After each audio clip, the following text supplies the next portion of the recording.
ہندوستان میں دو بڑی قومیں آباد تھیں، مسلمان اور ہندو، اس لیے ان کے لیے الگ الگ ملک ضروری تھے تاکہ یہ اپنے عقائد کے مطابق زندگی بسر کر سکیں۔ اس لیے ہندوستان کے مسلمانوں نے انگریزوں اور ہندوؤں کے تسلط کے خلاف اپنی سیاسی آواز بلند کرنا شروع کی۔ ہندوؤں اور مسلمانوں کی تہذیب و ثقافت، افکار و خیالات اور تاریخ سب جداگانہ تھے اور ہیں۔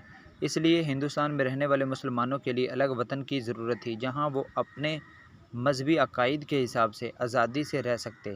دو قومی نظریے کے پیش نظر ایک طویل جدوجہد کے بعد 14 اگست کو ہندوستان آزاد ہوا اور پاکستان وجود میں آیا۔ اس کے لیے بہت قربانیاں دی گئیں اور مسلمان مرد، خواتین اور بچوں نے مل کر تحریک پاکستان میں حصہ لیا۔ پاکستان کے بانی قائد اعظم محمد علی جناح نے فرمایا، پاکستان تو اسی دن مرز وجود میں آ گیا تھا جس دن پہلے مقامی باشندے نے اسلام قبول کیا تھا۔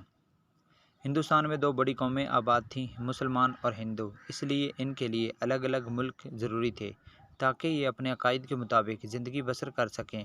اس لیے ہندوستان کے مسلمانوں نے انگریزوں اور ہندوؤں کے تسلط کے خلاف اپنی سیاسی آواز بلند کرنا شروع کی اور ان سب کو ایک چھتری تلے قائد اعظم محمد علی جناح نے جمع کیا۔ تحریک پاکستان کے کارکنان کی عملی، فکری، سیاسی، نظریاتی جنگ اور قربانیوں کی بدولت پاکستان ہمیں ملا۔ اس تحریک آزادی میں مرد، عورتوں، بچوں، بوڑھوں اور ہر شعبہ زندگی سے تعلق رکھنے والے افراد نے حصہ لیا تھا۔ بنا کسی فوج یا اسلحے کے عوام نے اخوت و اتحاد کے ساتھ آزادی کی جنگ لڑی اور آزاد وطن کے خواب کی حقیقت کا رنگ دیا۔ اس میں ہر طبقے، ہر عمر کے لوگ شامل تھے جنہوں نے خون پسینہ ایک کر کے انگریز حکومت اور ہندو تسلط کے خلاف پرامن جدوجہد کی اور 14 اگست 1947 کو پاکستان مرز وجود میں آیا۔ سر سید احمد خان تحریک آزادی کے ان اکابرین میں سے ایک ہیں جنہوں نے جہاد بالقلم کی بنیاد رکھی، انگلش لٹریچر کا اردو میں ترجمہ کیا اور علی گڑھ سائنٹیفک سوسائٹی کی بنیاد رکھی۔ دو قومی نظریے کے حوالے سے انہوں نے کہا، ہندو اور مسلمان ایک قوم کے طور پر ترقی نہیں کر سکتے۔ علی گڑھ یونیورسٹی کی بنیاد رکھی جس کے تحت مسلمانوں میں تعلیم کو فروغ دیا گیا۔ پھر مسلم لیگ کی بنیاد رکھی گئی، مسلمانوں کے سیاسی حقوق کی جدوجہد کا آغاز ہوا۔ سر آغا خان نے مسلمانوں کی فلاح و بہبود اور تعلیم کے لیے گراں قدر خدمات دیں، لارڈ منٹو سے مذاکرات کیے اور آزادی کا مطالبہ کیا۔ آل انڈیا مسلم لیگ کے پہلے صدر منتخب ہوئے، مسلمانوں کے تعلیمی اداروں کو خطیر چندے دیے۔ قائد اعظم محمد علی جناح کی سیاسی بصیرت پر بھروسہ کرتے ہوئے وہ سیاست سے الگ ہو گئے اور فلاحی کام جاری رکھے۔ لیاقت علی خان نے 1923 میں آل انڈیا مسلم لیگ میں شمولیت اختیار کی، مسلمانوں کے حقوق کے لیے جدوجہد کا آغاز کیا۔ وہ قائد اعظم کے معتمد خاص تھے۔ انہوں نے ہندوستان کا پہلا بجٹ بنایا۔ پاکستان بننے کے بعد وہ پہلے وزیر اعظم منتخب ہوئے۔ آئین سازی کا آغاز کیا۔ مردوں کے ساتھ ساتھ خواتین نے بھی تحریک پاکستان میں بڑھ چڑھ کر حصہ لیا اور فاطمہ جناح بیگم، رانا لیاقت بیگم، سلمی تصدق بیگم، جہاں آرا شاہنواز بیگم، وقار النساء نون، لیڈی ہارون بیگم، زریں سرفراز بیگم، شائستہ اکرام اللہ اور دیگر خواتین نے مردوں کو شانہ بشانہ کھڑے ہو کر آزادی کا علم بلند کیا۔ تحریک پاکستان میں بھی خواتین کا کردار بہت کلیدی رہا۔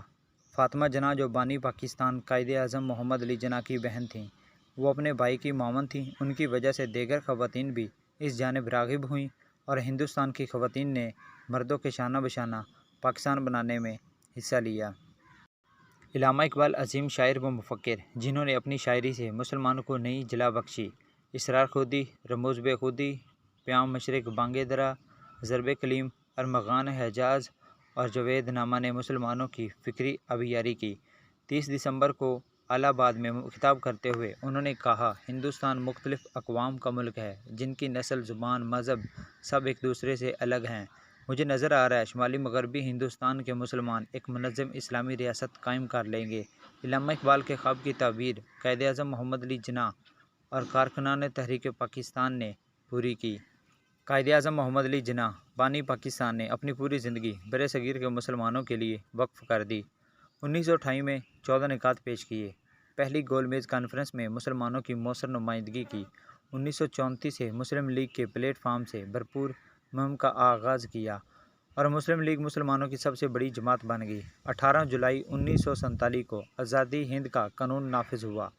14 اگست کی درمیانی شب ہندوستان تقسیم ہو گیا اور قائد اعظم پاکستان کے پہلے گورنر جنرل منتخب ہوئے۔